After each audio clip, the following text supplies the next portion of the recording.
Niestety, dzisiaj, kiedy myślę, że w tym czasie Tadeusz Kantor prowadził swój teatr konspiracyjny, wielu kolegów, z którymi potem studiowałem w Akademii Sztuk Pięknych, chodzili do szkoły Kunstgewerbeschule i uczyli się, że ja mógłbym brać w tym wszystkim udział, no ale ja miałem papiery, które mi nie pozwalały w ogóle wyjść z domu.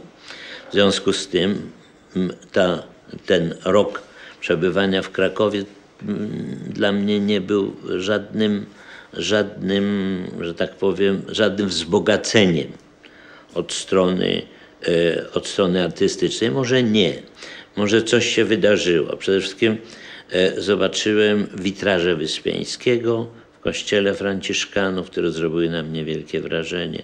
Stację Mehofera, stację Drogi Krzyżowej, które do dzisiaj podziwiam i uważam za jedną z piękniejszych manifestacji polskiej sztuki.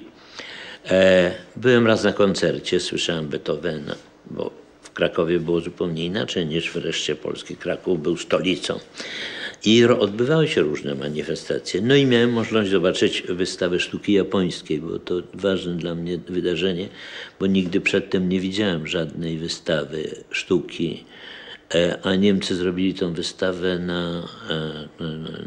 z okazji osi Rzym, Berlin, Tokio. To były zbiory Muzeum Narodowego w Krakowie, zebrane przez takiego znanego bardzo zbieracza Feliksa Jasieńskiego.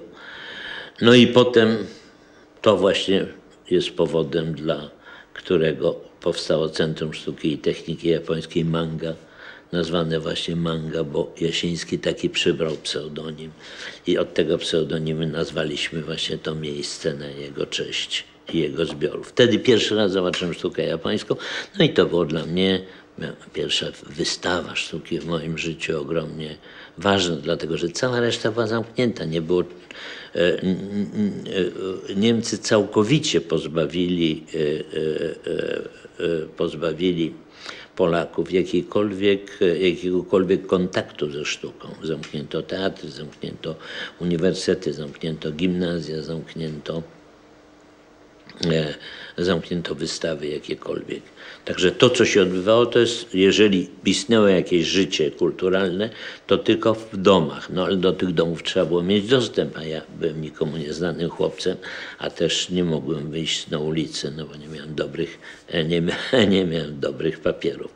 Ale udało mi się trafić na kilka książek o sztuce, na książkę Józefa Czapskiego, która odegrała bardzo ważną rolę. Potem miałem szczęście poznać Józefa Czapskiego po latach.